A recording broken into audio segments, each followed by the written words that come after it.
Et si des troupes européennes entraient en Ukraine après un cessez-le-feu? Cette semaine, Vladimir Poutine a averti qu'elles seraient dans des cibles légitimes. Pendant ce temps, Paris annonce que 26 pays sont prêts à soutenir une force de réassurance post-conflit. L'Europe s'affirme-t-elle ou prend-elle un risque? Décortiquons le plan, les enjeux et ses conséquences sur la sécurité mondiale. Des dirigeants européens se sont réunis à Paris pour coordonner des garanties de sécurité pour l'Ukraine. L'idée?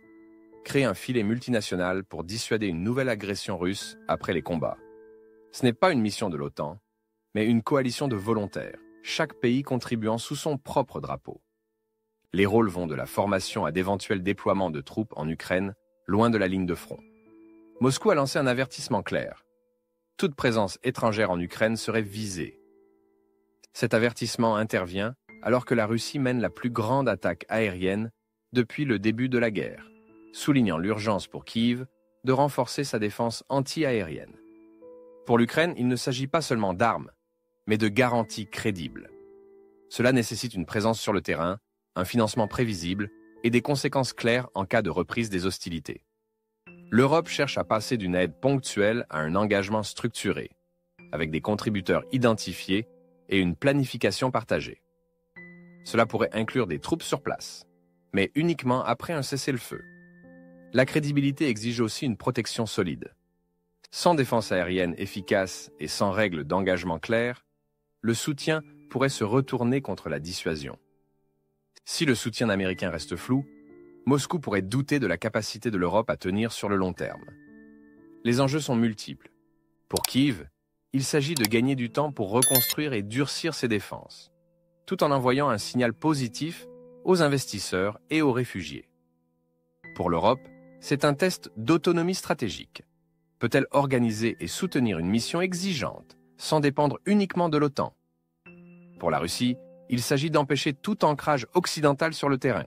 Et pour les États-Unis, l'équation est de rester hors du sol ukrainien tout en assurant une dissuasion crédible. 3 scénarios se dessinent.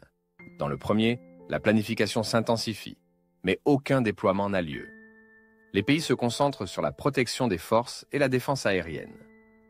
Dans le deuxième scénario, un cessez-le-feu tient et une présence multinationale limitée s'installe pour protéger des nœuds critiques, accélérant ainsi la reconstruction. Dans le troisième, le risque d'escalade augmente et la mission se réduit à la formation hors du territoire ukrainien. Alors, que faut-il surveiller? D'abord, quels pays parmi les 26 enverront réellement des troupes? Ensuite, le mandat et les règles d'engagement. Qui décide quoi en cas d'attaque? Puis, la protection des forces, défense anti-aérienne et infrastructures durcies.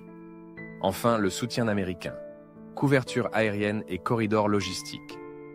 À l'échelle globale, si l'Europe réussit, cela pourrait redéfinir la gestion de crise au-delà des cadres de l'OTAN. Cela stimulerait aussi la base industrielle de défense, avec une demande accrue pour les systèmes anti-aériens. Mais si le plan échoue, l'idée que seule l'OTAN peut assurer une dissuasion crédible se renforcera.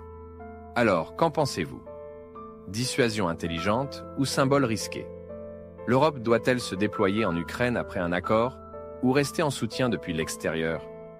Donnez votre avis en commentaire. Abonnez-vous à Géopulse AZ pour des décryptages clairs sur les enjeux mondiaux.